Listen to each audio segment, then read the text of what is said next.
नमस्कार, मैं हरेंद्र। आशा करता हूँ कि आप लोग भी निरोग और स्वस्थ होंगे। क्राइम की दुनिया में बहुत सारे ऐसे क्रिमिनल होते हैं, कुछ तो मजबूरी हालात के कारण जो है क्राइम की दुनिया में कदम रखते हैं। कुछ लोग जो है शौकिया तौर पर जो है क्राइम करते हैं। एक बार क्राइम में फंसने के बाद, जेल जाने के बाद फिर जो आते हैं फिर उसी वैसे ही क्राइम करते हैं। यानी पिछले क्राइम से उन लोगों को सबक लेना चाहिए और एक अच्छा ज़िंदगी बिताना चाहिए, लेकिन वे लोग उस प्रोफेशनल हो जाते हैं, फिर वो उस तरह के क्राइम को अंजाम देने लगते हैं। और बहुत सारे ऐसे क्रिमिनल होते हैं जिनका मेंटलिटी ही मेंटली तौर पे ही वे उस तरह के होते हैं। नॉर्मल अगर रहेंगे तो ठीक है, और जब कभी वह उनको सनकी चढ़ेगा तो फिर वे क्राइम को अंजाम देंगे। आज की कहानी भी एक ऐसे ही सनकी कातिल की है, जो जब रहता है तो ठीक रहता है, लेकिन जब उसके ऊपर सनक चढ़ती है कत्ल का, तो फिर वह जो है अपने घर के एक सदस्य का कत्ल करता है। दरअसल आज की जो कहानी है वो सनकी कातिल की, वह झारखंड में एक ज़िला है गुमला, और उसी गुमला ज़िला में एक जारी थाना आता है, और उसी जारी थाना का एक क्षेत्र गोविंदपुर गांव पड़ता है। और उसी गांव में जो है अजीत राम जो शख्स है वह अपने पिता मदन राम और बाकी पत्नी कलावती देवी और माँ प्रभावती देवी के साथ रहा करता था। शुरुआत में जब बचपन था तो धीरे धीरे बड़ा हुआ, सब चीज़ ठीक ठाक, लेकिन नशा का आदि और शराब का सेवन इन सब के कारण जो है उसके जीवन में अशांति आता, और फिर उसी अशांति को वह घर में भी फैलाने लगता है। आज से 3 साल पहले लगभग 2021 में अपने पिता मदन राम का कत्ल करता है। गुस्से में आकर के, नशे में आकर के पिता का कत्ल करता है। और बहुत सारे ऐसे दुनिया में, भारत में ऐसे गांव हैं जहां पर गांव से पुलिस स्टेशन का दूरी काफ़ी दूर होता है। पहला कारण यह। दूसरा कारण कि गांव का जो पंचायत या फिर उस तरह का मुखिया, गांव के लोगों में इतना एकता रहता है कि वहां पर पंचायत का कहना माना जाता है। 3 साल पहले जो है मदन राम का जो बेटा अजीत राम जो रहता है वह अपने पिता का कत्ल करता है, और कत्ल करता है तो गांव के आसपास के लोगों को पता चलता है। और उस समय गांव वालों ने उसी जारी थाना को इन्फॉर्म भी किया था। बाकायदा थाना के लोग जो पहुंचते हैं, लेकिन सारे गांव के पंचायत के सामने जो है, पुलिस के सामने वह माफ़ी मांगता है, और फिर उस गांव का जो है पंचायत के रिक्वेस्ट पर पुलिस जो है उसको छोड़ देती है, और उस केस में उसको गिरफ़्तार नहीं करती है। फिर समय बढ़ता है धीरे धीरे। उस समय उसका शादी भी हो गया था, 4-5 बच्चे भी हो जाते हैं। 6 महीने 1 साल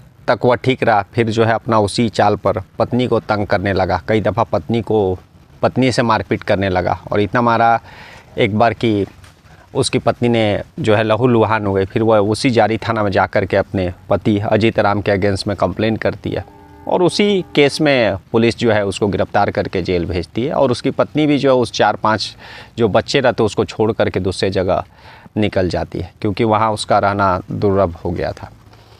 समय और बीतता है। फिर 1-1.5 साल से अजीत राम जो वह जेल में था। अभी हाल में इसी जनवरी महीना के करीब में 20 तारीख के करीब में वह छूटता है, और छूटने के बाद फिर जो है घर पहुंचता है।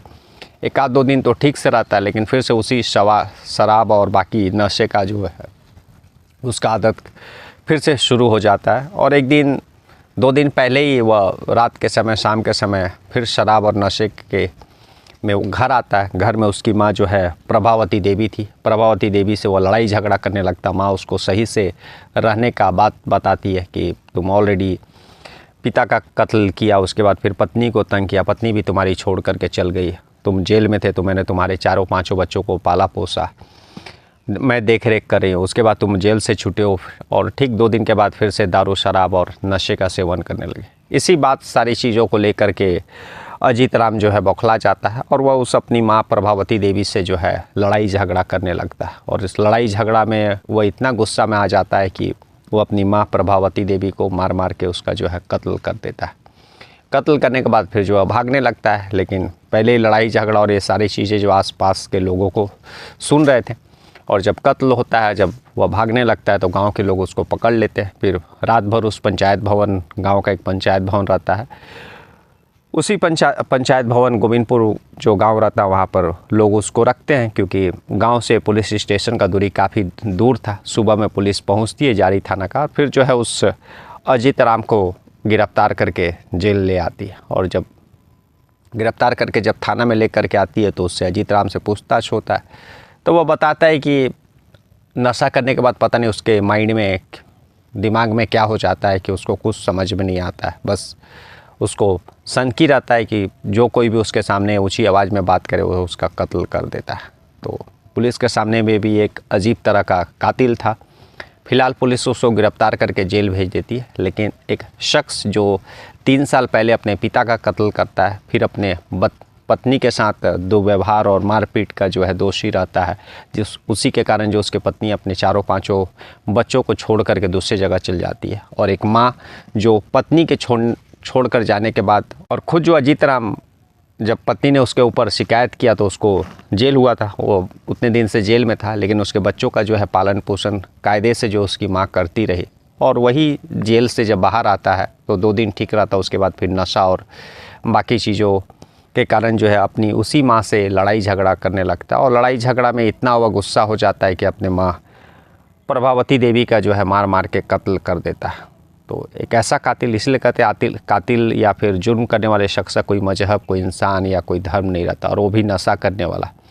बहुत सारे लोग ऐसे इस दुनिया में होते हैं, या फिर ऐसे क्रिमिनल हैं जो किसी मजबूरी या किसी ऐसे कारण के कारण उस फील्ड में, उस जुर्म के दलदल में फंसते हैं। लेकिन बहुत सारे ऐसे लोग रहते हैं कि जो मानसिक रूप से उस प्रवृत्ति के हो जाते हैं। काश अगर पहली दफ़ा जब उसने जुर्म किया था, अपने पिता का कत्ल किया था, उसी समय पंचायत अगर उसको पुलिस के हवाले कर देती, पंचायत अगर उसको अपना फरमान नहीं सुना के देश के कानून का हवाले कर देती, तो शायद पिता का कत्ल करने के बाद जो पत्नी के साथ उसने मारपीट किया, उसकी पत्नी जो छोड़ करके चल गई, और उसके बाद फिर जो अभी 2025 में इसी जनवरी महीना के 20-21 तारीख को अपनी माँ प्रभावती देवी का कत्ल कर देता है, तो शायद यह इतनी वारदातें नहीं होती। इसीलिए कहते हैं कि जुर्म हर समय एक दस्तक देता है, उस दस्तक को सुनना चाहिए, और उस दस्तक को सुनने के बाद जुर्म होने के पहले उस पर एक्शन लेना चाहिए।